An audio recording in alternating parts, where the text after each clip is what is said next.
el podcast de Ancla, con Toñi Garrido. Emprender es duro, y nosotros lo sabemos. En Ancla acompañamos y entrenamos a emprendedores como tú para que alcances el equilibrio en todos los ámbitos de tu vida, a través de programas de formación, investigación, nuestra comunidad de emprendedores y contenidos como este podcast. Descubre más en ancla.life. Mireia Vargas es socióloga e investigadora. Le ha dedicado toda su vida al emprendimiento social y a trabajar en el seno de organizaciones internacionales de máxima autoridad en materia de cooperación internacional. Tras sufrir severos daños en su salud mental, empezó su proceso de reconstrucción mirándose hacia adentro, atendiéndose a sí misma. Como fruto de esta revelación, acabó centrando su labor en la persona del emprendedor social, investigando acerca de su bienestar psíquico y emocional. Mireia nos hablará de las conclusiones de sus estudios publicados. ¿Tiene el emprendedor del tercer sector puntos en común con el emprendedor de alto impacto? Lo descubriremos.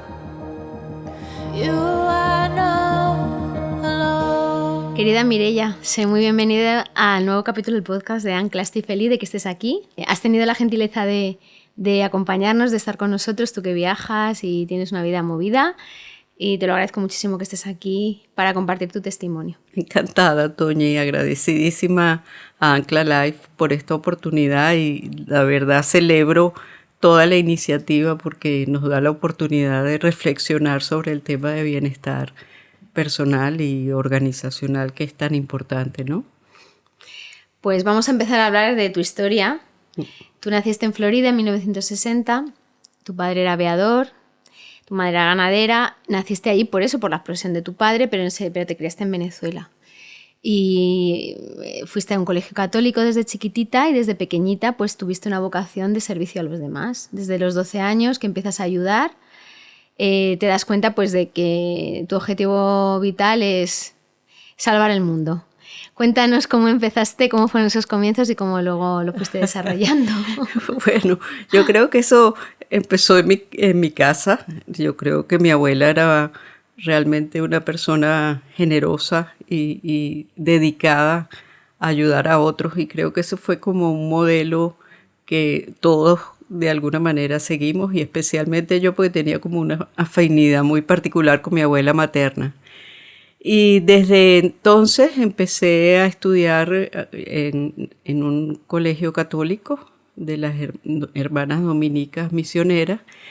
Y yo recuerdo que a esa edad, como a los 11, 12 años, interesante, era una vez al año se hacían unas misiones que era básicamente recaudar fondos para entregar a obras misioneras de las hermanas dominicas. Y yo recuerdo que para mí fue una conexión tan impresionante eso de estar vendiendo rifas y lograr que la gente se enganchara en la idea y estuviese ese gesto generoso de ayudar al otro, etcétera, que yo creo que me marcó, ¿no? Y efectivamente de ahí en adelante, de los 12 años que yo recuerdo, empecé como a hacer ese esfuerzo de trabajar por el otro, de acompañar al otro, y era como una vocación que viví hasta que terminé el bachillerato, y después, bueno, empecé en la universidad a también hacer trabajo en ese sentido, hasta que me gradué. Y en lo que me gradué, en el año 87, estaba el Padre Jiménez en Fe y Alegría, que es un movimiento de educación muy importante en Latinoamérica, pero nace en Venezuela, en un barrio. Y fue interesante porque el Padre Jiménez me pidió que lo ayudara a recaudar fondos. Y otra vez aparece el tema que me apareció con la rifa, pero creo que de alguna manera me hizo desarrollar como esa capacidad hermética de conexión, de trabajar el tema del dinero. O sea, que fue como un comienzo de una vida que desarrollé después, alrededor de ayudar al otro y alrededor de el tema de la cooperación, y fueron años dedicadas a eso desde que empezó la historia en un colegio pequeñito, donde estudiaba con las hermanas misioneras a los 12 años. Te gradúas en ciencias sociales, eres socióloga y obtienes una maestría en economía, por eso que se te da también esto de recaudar fondos. Y luego empiezas a colaborar con una organización que se funda en el Congreso de los Estados Unidos, ¿verdad? Sí. ¿Cómo se llama? Se llama la Inter-American Foundation, Vale. que es una fundación dedicada a la cooperación al desarrollo en la región latinoamericana. Ellos se dedican a trabajar en la región. Y empiezas en Venezuela, luego en la región andina, y cada vez la cooperación es mayor, ¿no? Empiezas a colaborar con organizaciones internacionales europeas y fundas tu primer emprendimiento social, que es Soxal. Así es. Muy bien. Entonces, me vas a contar por partes. Desde que empiezas a emprender con 12 años, como he dicho, que quieres salvar el mundo, ¿cómo se gestiona un emprendimiento con ese objetivo tan inabarcable y tan infinito? Porque es que ayudar es infinito, la necesidad es infinita. ¿Cómo lo gestionabas cuando empiezas y cómo ahora desde la madurez? Sí, yo creo que con esa energía de un joven enamorado de poder ayudar al otro, entregas la vida. Y creo que en el buen y en el mal sentido, ¿no? Porque yo creo que la dedicación a trabajar por el otro hacía que mi vida fuese realmente absolutamente dedicada a eso, incluso hasta olvidándome de mí misma, ¿no? Y eso significaba viajes por toda América Latina, eso eran un viaje tras otro consecutivamente. Además, te puedo contar que hasta no tenía horas de almuerzo, yo comía en mi escritorio mientras seguía gestionando actividades, y después visitaba las comunidades y me metía en Bolivia, a Cochabamba, o de repente en Colombia, en Popayán, y después regresaba a Venezuela y me iba a la costa del Delta. O sea, era como una vida muy titánica, en el sentido de que siempre faltaban límites. O sea, no había límites. Porque el objetivo tuyo vital no tiene límites. Por eso digo, no genera algo. O sea, entiendo que ya de por sí es como ansiedad. O sea, porque es que no puedes abarcar un fin es que es infinito. Exacto. Por eso te digo que era como absolutamente desbordada, pues, y mi vida estaba totalmente fuera de mí misma, ¿no? Y estaba tomada por todo lo que debía y tenía que hacer por los demás. Y es una vida realmente sin límites. Y eso tiene un precio que uno paga, pues. O sea, cuando tú vives una vida donde no hay limitaciones, donde no tienes freno para ninguna actividad, donde vas más allá de tus fuerzas, por supuesto que terminas pagando un precio, ¿no? Fundas Soxal en 1990. Uh-huh. Y como me estás comentando, eso tiene un coste para ti físico y emocional. Sí. Pues sí. Cuéntanos cómo afecta esa manera de gestionar Soxal a tu salud física y a tu salud mental. Mira, yo recuerdo que en esa época empecé a tener ansiedad y me sentía como con un plus de ansiedad todo el tiempo. O sea, estaba siempre en un estado de frenético casi, y después entonces venía una fase depresiva. O sea, que de alguna manera también había como esa compensación, pero yo creo que, por ejemplo, dormía muy mal, comía muy mal. En ese tiempo yo recuerdo que tenía padecimientos, dolores de cabeza. O sea, había somatizaciones que me estaban diciendo que algo no iba bien y que debía parar. Pero yo creo que lo más fuerte fue esos estados ansiosos en que no paras, no duermes, estás como todo el tiempo con la aguja a la máxima velocidad, y de verdad que siento que eso me afectó personalmente por muchas razones. Una de ellas fue que mi primer matrimonio fracasó. evidentemente. Yo no estaba en la casa nunca. Creo que fue una relación que definitivamente no funcionó porque yo no estaba en una relación de pareja. Y creo que eso además produjo problemas a lo interno de la organización que yo creé, porque bueno, yo era la que tenía como la suprema autoridad y tenía que decir todo, dónde íbamos, qué hacíamos y no sé qué. Y por supuesto eso fue produciendo fracturas internas importantes. Vamos a hablar de esto ahora. Siguiendo con el tema físico, ¿no? Psicosomático. Tú me decías que por la noche despertabas de repente por la noche, ya no podías volver a conciliar el sueño porque empezabas con ideas de rumiación, ¿no? Sí. Constantemente, que no te abandonaban. Sí, sí. Y de verdad que yo siento que era difícil conciliar el sueño y descansar. Yo recuerdo que pasaba horas donde a veces dormía 4 horas, a veces dormía 6 horas, a veces dormía 2 horas, a veces no dormía. O sea que era un estado que se iba acumulando en términos de agotamiento y creo que efectivamente produjo un colapso en mí, ¿no?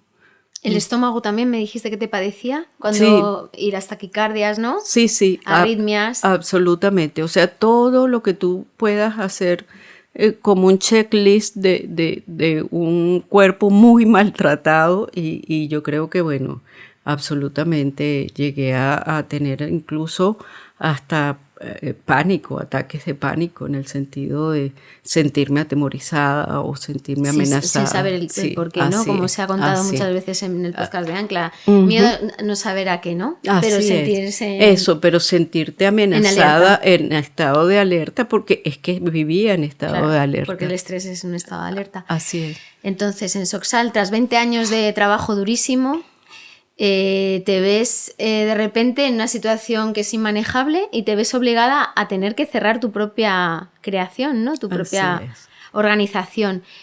¿Qué te llevó a esa decisión y qué factura pagaste en tu salud física y emocional? Sí, mira, yo creo que fue una época muy dura.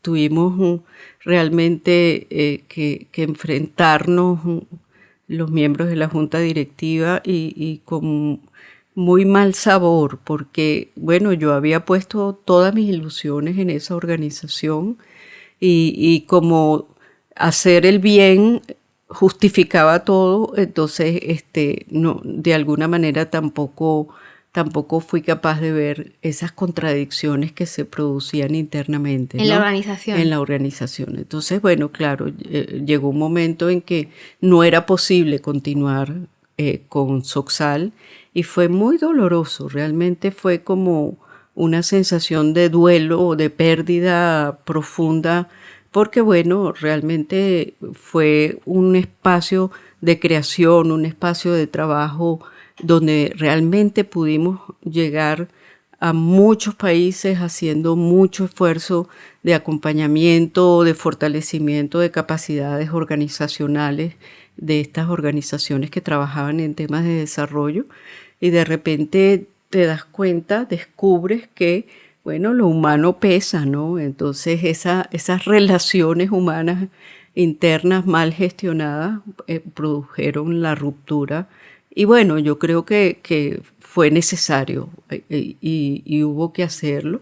Y yo creo que de ahí aprendí mucho, muy dolorosamente, pero aprendí mucho sobre, bueno, lo que se trata de a quiénes pones tú en tu proyecto de vida. ¿Qué aprendiste, por ejemplo? Yo creo que uno de los aprendizajes más importantes es sobre esa conexión con el otro. Yo creo que si no se da, es muy difícil que se embarquen, aunque el proyecto tenga un propósito muy justificado o ambicioso o efectivamente comprometido, ¿no? Yo creo que si no se da la conexión, es muy difícil que tú puedas mantener una institución. O sea, la institución no es la estructura que tú... Que todo lo soporta, ¿no? Exacto, que tú creas con tu plan estratégico y toda la cosa, sino que son relaciones humanas. Y creo que eso es lo que realmente aprendí dolorosamente, ¿no? Pero bueno, Claro que al final esa organización se nutría de personas y eran las personas las que hacían posible que existiera esa organización. Absolutamente. ¿Y esa relación fue deteriorándose progresivamente o estabais opuestas desde el principio? O sea, no había conexión. Yo creo que fue progresivo. Creo que también yo siento que yo no me di cuenta de lo que estaba pasando. O sea, yo estaba en ese estado que te he descrito tan acelerado que no era capaz como de sentarme y reflexionar, ¿no? Y de ver a tu alrededor lo que estaba pasando. No lo vi. Que se estaba desmoronando todo el entorno y no te estabas dando cuenta. No me daba cuenta, porque yo andaba en una velocidad y yo diría que con muy poco nivel de conciencia sobre mí misma y sobre lo que pasaba en la relación con los otros y cómo nos afectábamos mutuamente. Entonces yo sí creo que fue un aprendizaje sobre lo humano, sobre lo doloroso de las relaciones que no son bien cultivadas o bien definidas desde el principio, ¿no? Es paradójico que eras muy empática con la humanidad, pero poco empática con el cercano, ¿no? Absolutamente, eso es. Entonces, como yo estaba tomada por ese proyecto de ayudar al otro, para mí eso era justificación suficiente y todo lo demás carecía de importancia. Entonces, bueno, pero bueno, así aprendemos. Así aprendemos a base de caer, ¿no? Pero lo importante es levantarse. Así es. Y llega el año 99, ese año tan importante en tu vida a nivel emocional, a nivel profesional también. Se produce un deslave impresionante en el estado de Vargas y de Miranda, en Venezuela. Eso es una riada de dimensiones bíblicas que lo arrastra y lo arrasa todo. Cientos de miles de fallecidos, de víctimas mortales, de industrias, de casas, de asentamientos, todo arrasado. Y ese deslave también es un deslave emocional tuyo, se produce a la vez. Cuéntanos cómo vives eso, qué ocurre en esa época de tu vida. Sí, bueno, yo creo que el deslave fue como un punto de quiebre muy importante, porque yo creo que primero hizo que nuestro trabajo y mi trabajo se centrara más en el individuo, ¿no? Y creo que no había otra manera de atender esa tragedia de tal magnitud más que mirando a cada individuo y su sufrimiento por una parte y después entendiendo que esos procesos psicológicos toman tiempo, ¿no? O sea, yo creo que por eso fue importante, porque dio como un giro a mi trabajo y ya que yo venía trabajando en el fortalecimiento de instituciones y toda esta cosa, y un poco lo que me puso de frente la tragedia de Vargas fue básicamente el tema de cómo abordar la condición psicológica de personas afectadas por una tragedia de esa magnitud. Yo creo que eso cambió mi manera de hacer el trabajo, sin duda, porque me puso lo psicológico en primer plano. Y a la vez yo venía de un proceso de divorcio, ¿no? Y que fue un deslave en el sentido más personal, pues. O sea que para mí fue una sorpresa el divorcio y creo que nuevamente por esa incapacidad de conectarme y de tener conciencia sobre lo que estaba pasando, también en ese momento coincide años más, años menos con el divorcio y todo lo que supuso reorganizar mi vida, repensar mi vida y de alguna manera plantearme a mí misma como sujeto, como centro de toda esa tragedia también personal, ¿no? Entonces yo creo que fue en ese sentido un punto de quiebre, pues, porque de alguna manera puso en mi vida personal un énfasis en lo que debía plantearme en relación a mi vida. Ya en ese momento, en el año 2000, ya yo tenía 40 años, pues, o sea, estaba en la mitad de la vida y todos sabemos que en la mitad de la vida ocurren este tipo de cosas, ¿no? Sí. Y por otra parte, yo creo que sí nos abrió a mirar el trabajo desde otro lugar, planteándonos al individuo en el centro y entender que solo cambiando tu vida cambias al mundo, pues, pero no al revés. No es que cambias al mundo para que cambie tu vida, sino que es un proceso en ese sentido de a uno, ¿no? Claro, porque para que los escuchantes lo entiendan, lo que hicisteis en el Deslave el primer año fue una ayuda puramente económica de ayudar con esos fondos, la recaudación, lo que era la ayuda material propiamente dicha, pero es que al año siguiente lo que empezó a tratarse fue la ayuda espiritual, mental. Por el trauma estaba todo el mundo bajo el síndrome postraumático de lo que se había sufrido, y eso es lo que también te hizo a ti ver ese cambio, ¿no? También en ti misma, ¿no? Claro. Y se produce este tránsito tuyo por un periodo muy oscuro de tu vida. Dices que alternas los periodos del síndrome del quemado con depresiones, y empiezas a agarrarte a la psicoterapia. Vas muy poco a poco, vas disminuyendo progresivamente el ritmo de trabajo, a la vez creas una nueva organización que es Centro Lira, que se focaliza, como tú estás explicando, en la ayuda al emprendedor social y ponerlo en el centro, ayudarlo en el bienestar físico y mental, para decir, oye, tú eres el más importante para poder sacar luego adelante esos proyectos. Y tú poco a poco empiezas con la psicoterapia. ¿Qué herramientas proporciona la psicoterapia para poder restablecer la salud mental? Sí, mira, para mí fue central empezar a hacer psicoterapia. Yo creo que ya yo estaba absolutamente haciendo aguas por todas partes y justamente un amigo muy querido, Luis Miguel, me dice, Mireya, ¿por qué no haces psicoterapia? ¿No te has planteado hacer psicoterapia?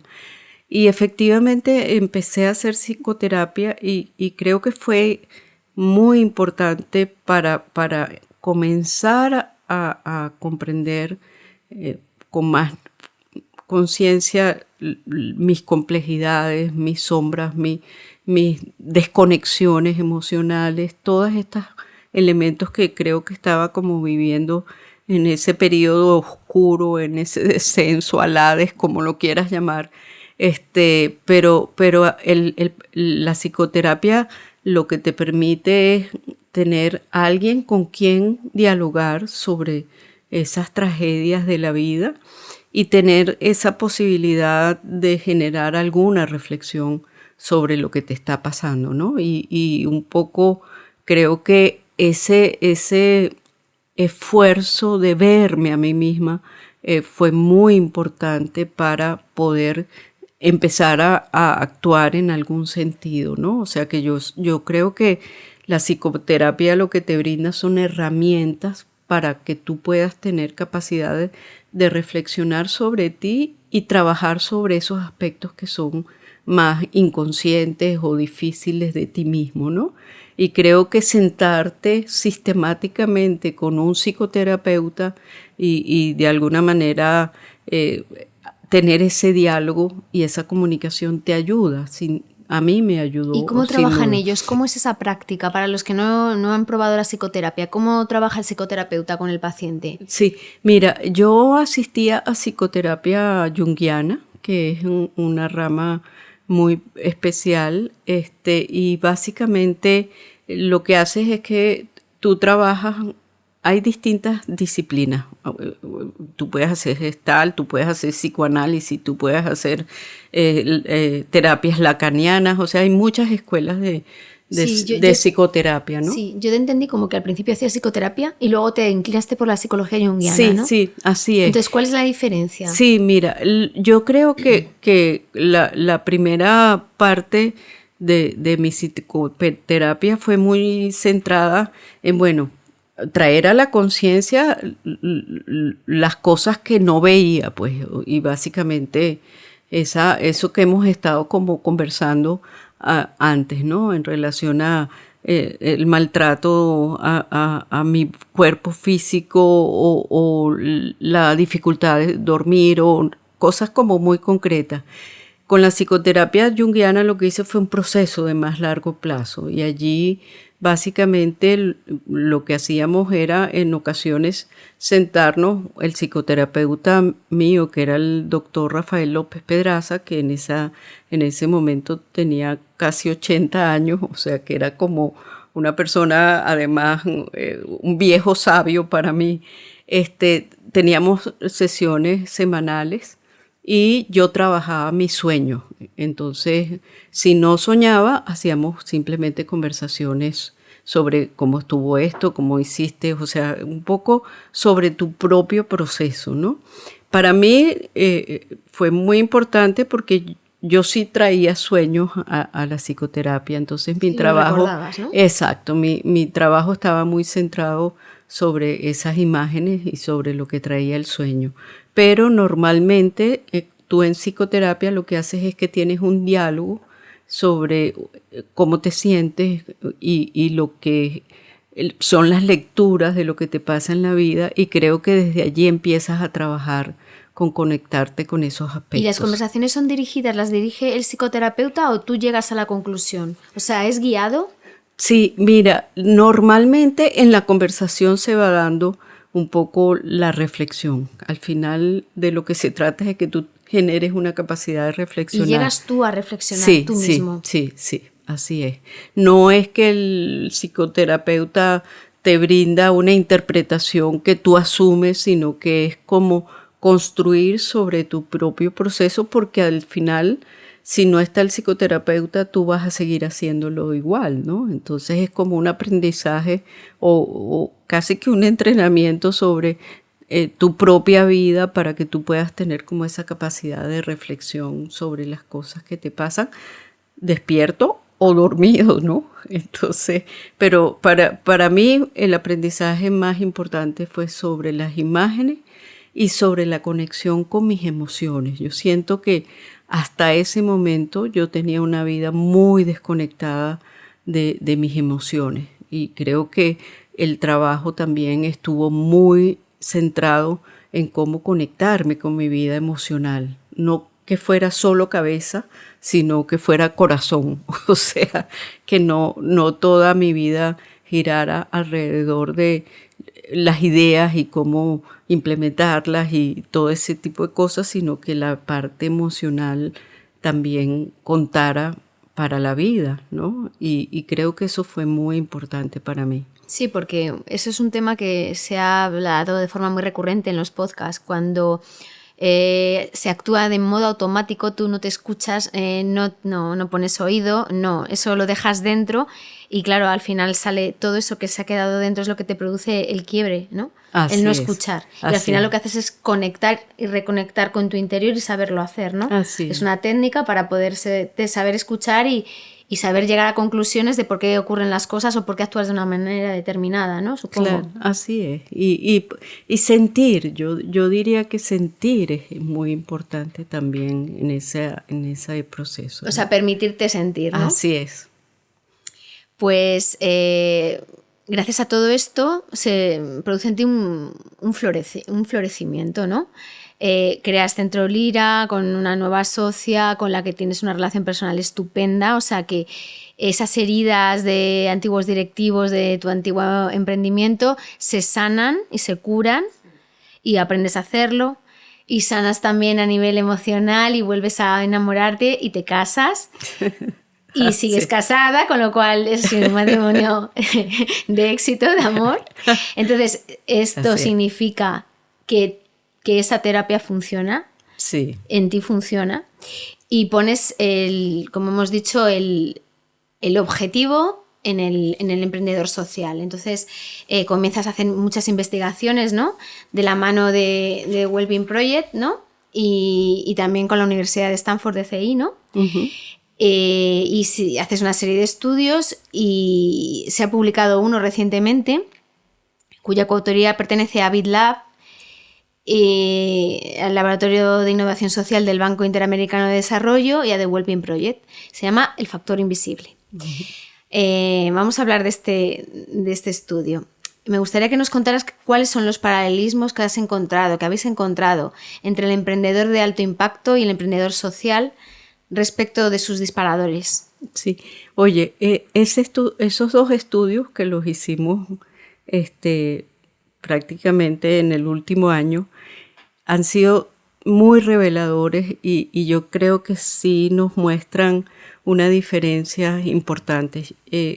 Ambos son emprendedores. El emprendedor de alto impacto es un emprendedor que busca escalar sus iniciativas y que tiene una propuesta de contenido ambiental y social y de alguna manera también un reto económico, pero tiene el emprendedor de alto impacto tiene una conciencia sobre lo social y lo ambiental y sus productos van en función de eso. El emprendedor social, su logro es de alguna manera la mejora de la condición de vida de las personas a las que atiende, de las personas vulnerables, pero también mejorar el ecosistema, ¿no? O sea, actuando sobre el ecosistema, cambia las condiciones también para que la mejora sea continua y sostenible, ¿no? Fue muy interesante porque primero hicimos el estudio para el BitLab y The Wellbeing Project y un poco lo que hicimos fue identificar 100 emprendedores que trabajaban con fondos de inversión que estaban relacionados con BitLab. Y fue súper interesante el estudio porque, entre otras cosas, la mayor problemática es que las metas deben conseguirse a corto plazo y para eso tú sacrificas mucho de tu vida personal. Y el síndrome de quemado o burnout o como lo quieras llamar es el principal problema. O sea que el emprendedor de alto impacto está sometido a producir resultados en muy corto tiempo y una capacidad de escalabilidad que hace que termine absolutamente quemado, pues, o sea que, o fundido, o como lo quieras llamar, o sea que de alguna manera empieza con esa presión que tiene a sentir que no va a poder alcanzar esas metas y empieza a tomar como distancia de la propia iniciativa, ¿no? Entonces empieza somatizaciones severas, periodos sin sueño, horas sin descanso, somatizaciones de todo tipo. Entonces yo creo que es muy importante el impacto que produce la iniciativa en el emprendedor de alto impacto porque de alguna manera es un impacto físico y psicológico importante que afecta su salud mental. Pero en ese caso muy claramente vinculado a este síndrome de estar quemado y a situaciones de estrés muy intensas. O sea que yo creo que si nosotros hicimos la exploración sobre cómo eran las condiciones de bienestar subjetivo, psicológico subjetivo de los emprendedores y encontrábamos proporciones de malestar muy grandes, cerca de 1/3, y además en condiciones en las cuales sienten somatizaciones, sienten que no pueden hacer nada. Ese es otro elemento importante. Las prácticas que inician para cuidar su propio bienestar no las pueden mantener en el tiempo porque están sometidos a tal presión que empiezan a hacer yoga y paran, empiezan a hacer meditación o mindfulness o lo que tú quieras y no lo pueden sostener en el tiempo porque la presión de tiempo por producir el resultado es muy grande y produce efectos devastadores. El emprendedor social cuyos resultados son a más largo plazo es interesante porque no es tanto que se quema porque los resultados precisamente son a largo plazo, pero viven estados de ansiedad muy intensos. Ellos están como permanentemente en estados de ansiedad y en estados Algunos mencionan cifras de depresión, más o menos el 25% es importante. También situaciones de ansiedad muy importantes. Entonces, tú ves que no llegan a quemarse, pero viven un proceso de deterioro continuado porque ellos tienen que conseguir el dinero para que la actividad continúe. Ese es su estresor, ¿no? Ese es su estresor. Entonces, la movilización de recursos es una batalla que ellos tienen todo el tiempo que resolver porque están... De forma continuada, sostenida en el absolutamente, tiempo. Porque están muy presionados para que el proyecto pueda tener continuidad. Entonces, los dos son emprendedores, los dos quieren resultados, pero los estresores son diferentes en uno y otro. Lo que sí coincide es que ninguno de los dos es capaz de mantener actividades continuas para cuidar su propio bienestar. Hay experiencias, algunos lo logran, otros no, pero solo en el caso, eso también es interesante, en el caso de los emprendedores de alto impacto, después que pasan una crisis o viven el síndrome de quemado, hay detienen su proyecto, lo paran y después entonces inician otra cosa a otro ritmo y otra velocidad. Y ahí hicimos registro de muchos casos que terminaron cambiando el propósito y el proyecto y siguiendo a otro proyecto porque el que tenían no podían continuarlo. O sea, se escapa de la capacidad humana de responder al reto, ¿no?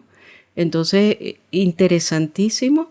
Yo creo que es un problema muy vigente, que además se hizo muy patente después de ¿cómo se llama? El COVID-19, que nos puso a todos en la casa, nos puso a todos a vivir en un estado de encerramiento y que generó muchos niveles de ansiedad, depresión, etc. Y creo que definitivamente es un reto que nos toca atender a los emprendedores porque el problema de salud mental está allí y llegó para quedarse, ¿no? Entonces, lo que muestran los dos estudios es que es un problema que está en crecimiento y que deberíamos tomar en cuenta porque realmente si no hablamos de salud mental y bienestar, es muy difícil continuar produciendo resultados en cualquiera de los campos en que tú hagas tu emprendimiento, ¿no? Entonces, el estudio lo que concluye es que el principal estresor que comparte el emprendedor de alto impacto y el emprendedor social es tener que generar caja al final. Así es. Uno de forma más continuada, otro a más largo plazo, pero al final es ese. ¿Hay algún otro más que compartan algún estresor? Es muy interesante. Yo creo que una de las cosas que encontramos en ambos casos es la desconexión, por ejemplo, con su mundo interior, o sea, con su mundo que lo rodea. Creo que, por ejemplo, los emprendedores de alto impacto mencionaban mucho la presión que produce la familia. Entonces, en el sentido de que la familia reclama la presencia del emprendedor, pero es algo que no es posible con esa carrera contra el tiempo que el emprendedor tiene que realizar, ¿no?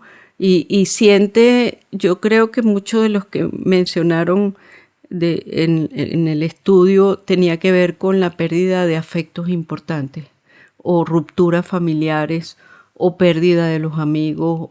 Yo creo que eso descompensa la propia vida del emprendedor y lo pone en un nivel de estrés mucho mayor porque, bueno, yo creo que el emprendedor hace una labor muy titánica y muy solitaria.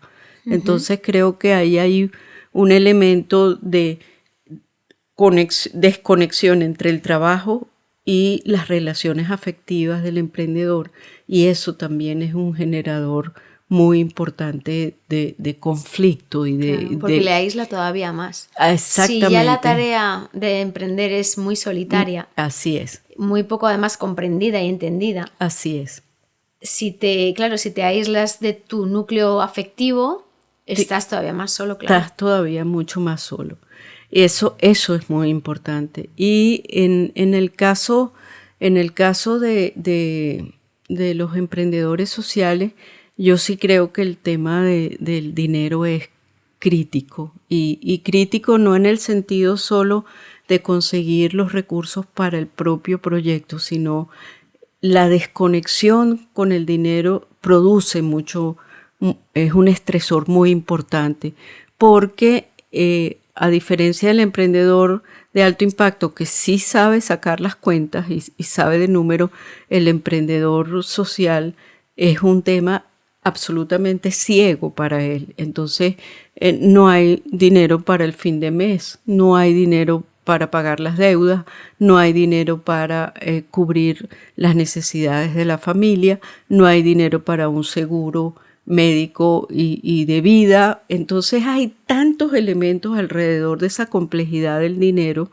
en el emprendedor social, que eso también es un desencadenante de mucha presión, porque es como si yo me quiero desligar de eso, pero de alguna manera me siento presionado porque hay necesidades que debo resolver. Entonces es interesante también esa dimensión del dinero en el caso del emprendedor social, y cómo tan pocos niveles de conciencia sobre el propio dinero produce unos elementos de estresores muy importantes.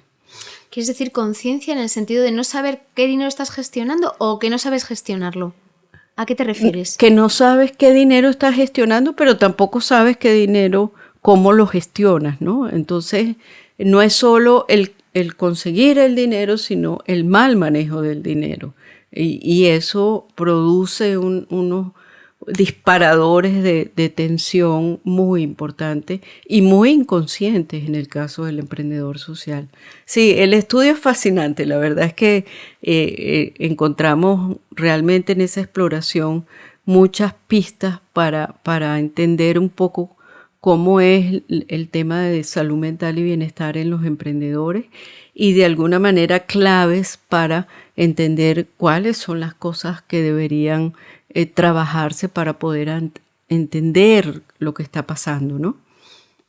Y un estudio maravilloso que animamos a los escuchantes a leer y a sacar sus propias conclusiones. Y yo a ti te pregunto eso, Mireia, que ¿cuáles son las conclusiones más relevantes en este estudio?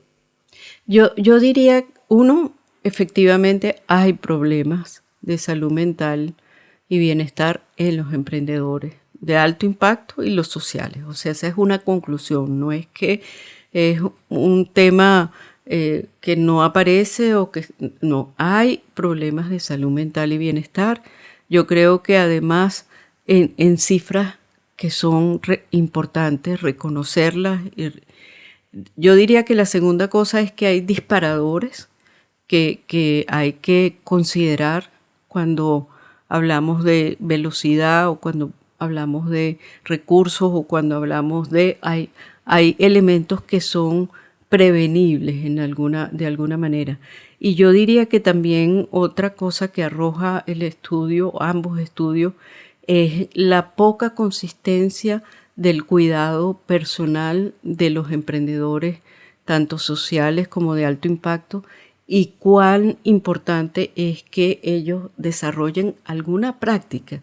Yo creo que no van a cambiar su vida de un día para otro, pero que vayan desarrollando algunas prácticas que transformen hábitos y que puedan permitirle generar un cuidado personal mucho mayor, sabiendo que hay todas estas complejidades que deben atender y que las condiciones no van a cambiar, pero ellos sí pueden cambiar con sus propias capacidades, ¿no?, que vayan desarrollando. Y Mireia, tú en tu propia vida has incorporado muchas de estas cosas que me gustaría que nos contaras.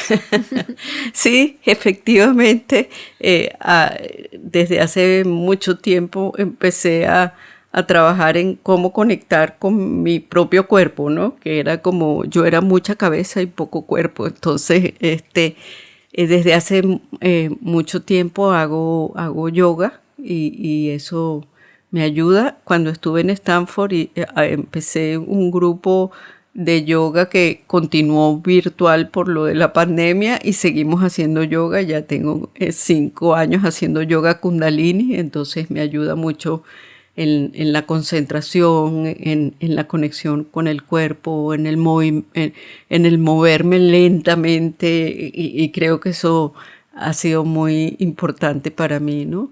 Y yo trato de mantener una actividad de respiración mínima, o sea, yo estoy sentada, no sé qué, me concentro un ratito, 3 minutos, un poco centrándome en mi respiración y creo que eso alivia y produce de alguna manera una relajación.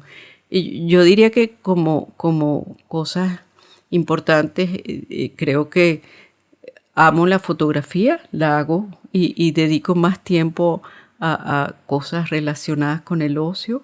Me gusta la cocina también, entonces y de alguna manera tener relaciones afectivas con gente que quiero, ¿no? Entonces yo creo que eso es importante. También cuido mucho el dormir, o sea, yo trato de dormir por lo menos 6 horas y que en ese tiempo yo realmente descanse, ¿no?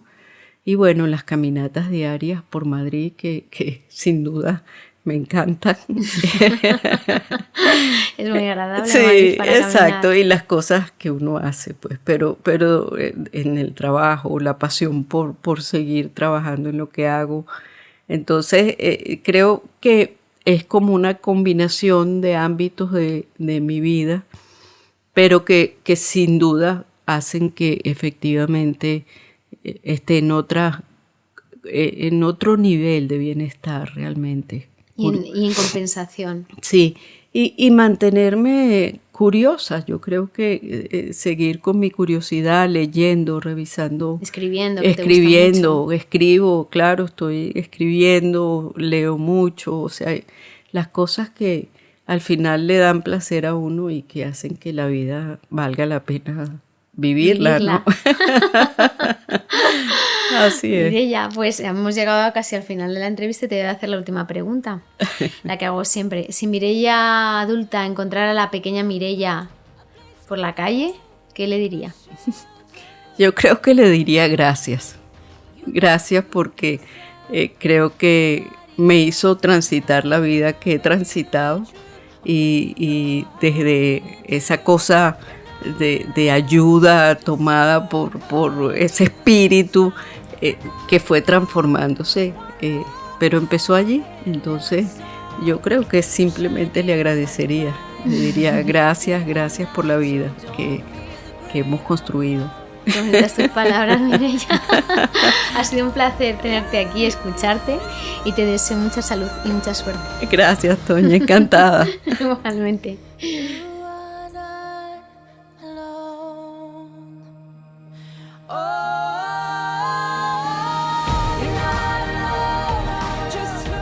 Ancla es una asociación sin ánimo de lucro. Únete y descubre cómo podemos ayudarte o simplemente colabora para hacer grande nuestro propósito. Porque creemos que puedes emprender sin renunciar a tu calidad de vida.